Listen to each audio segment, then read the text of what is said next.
So we're going to go from a 3-chambered pump to a 4-chambered pump. The difference being displacement frequency.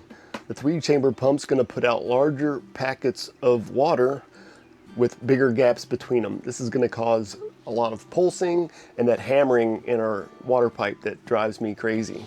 By going to the 4-chambered pump, we decrease the size of those packets and the distance between them, so we get a more laminar flow, which equals quieter and smoother, which is less harmful to our pipes. Stick around to the end of the video and I'll show you how much quieter the new pump is.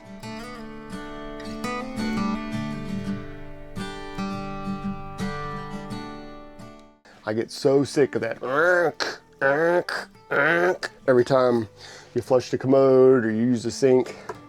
This is the pump that I'm going with, the 42 series automatic demand diaphragm pump. I got this from Amazon, and this is the matching accumulator. It's a 1 liter accumulator. We'll see how that does.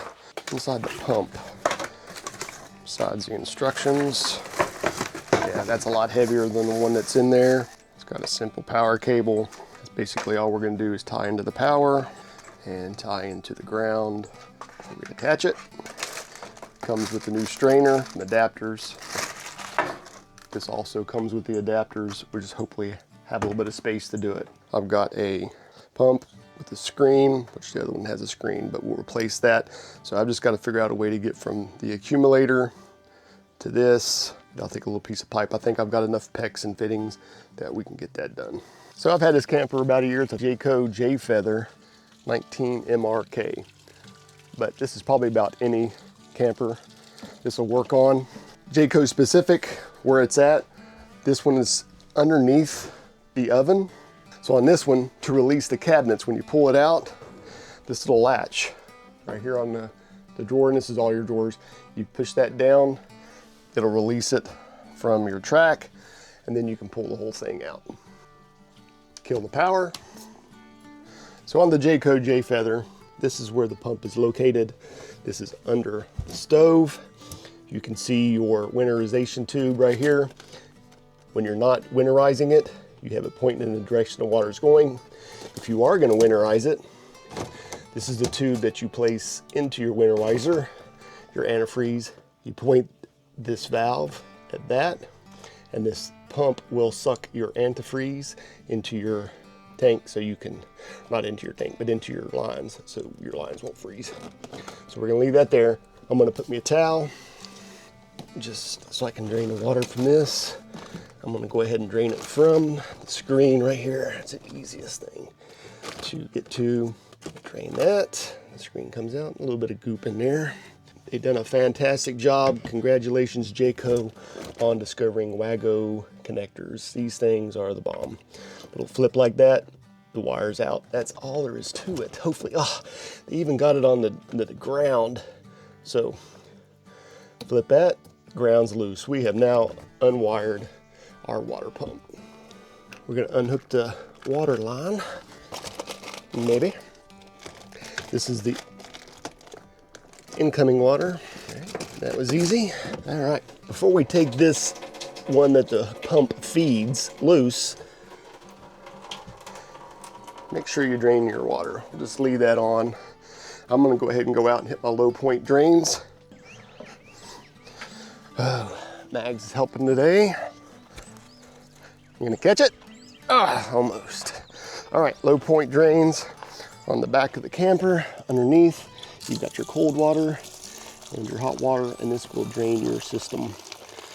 That way, I won't dump it all into the floor of my camper. Oh, almost got it. Over here you can see our heating ducts. This is the one I like. This goes to underneath, so my pipes won't freeze if I'm camping in the winter.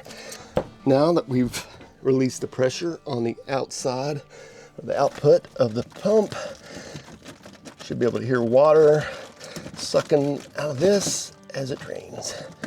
And make sure you keep this O-ring. That is a critical thing. So we'll put that back in there. Good. All right, so now we've got this bolted to the floor, and this is an SO2 square fitting like they use I use them a lot on electrical. 2 screws, it looks like, holding this. There's one. Here's the other. Looks like a Phillips would work on it also. So, yep, 2 on this side, and they put 2 on the back side. So this thing was secure. All right, there's number 3. So we have 4 bolts, 2 wires, 2 hoses. And this thing will pop right out.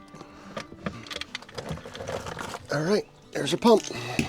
Here's the 2 pumps side by side. You can see the 4-chamber versus the one they put in it. 12 volt, 9 amps. This one is 12 volt, 7.5 max. So this is actually less amps and a stronger pump. This is 10 liters per minute. This is 11.3 liters per minute, so just a little bit more. Our new pump is rated at 55 PSI.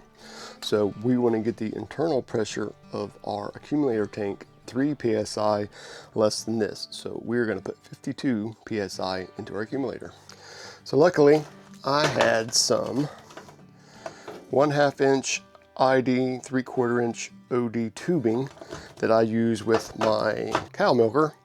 And that's what we're going to use to connect the pump to the accumulator. I think it's going to work out pretty well. This will be the original, same as the original inlet, and then we'll come out, loop around into this, and then I can move the outlet back to where it was really close to where it was.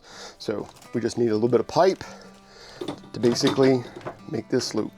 So I'm use a pair of PVC cutters so I get a nice smooth cut. All right, and then we're going to use clamps with a barbed fitting on both sides. Basically connect it like that. That'll give me enough room. I can drop it down. I'll stick that right there. Stick that on there. Now, get it tight. So I'm gonna go ahead and anchor this to the floor. In the new spot, it doesn't really matter. I need to pass that wood so I can get a curve in my pipe. There's 1, 2, 3. All right, that is snug. So our accumulator is at 52 PSI. Plenty of extensions. There's one side.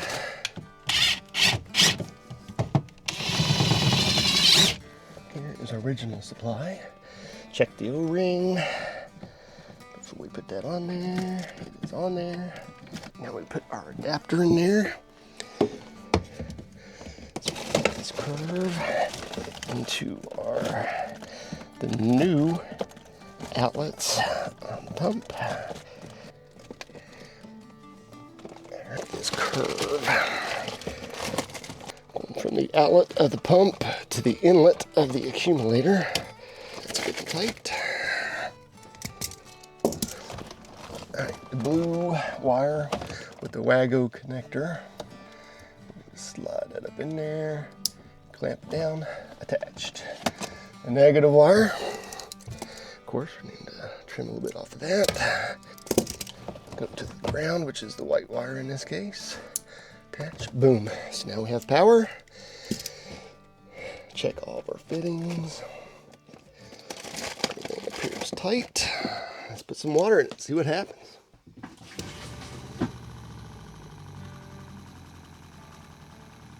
All right, so that's definitely a lot quieter, but I was hoping to get a toilet flush without it kicking on, but the accumulator definitely lets it fill slower. It pressurizes and it doesn't have that real ramp up. It goes.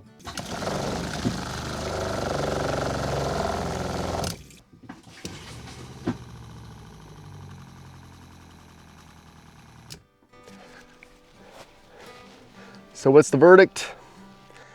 It's definitely quieter. It seems like it has more consistent pressure. We're gonna try it out this week and see how it does on the shower.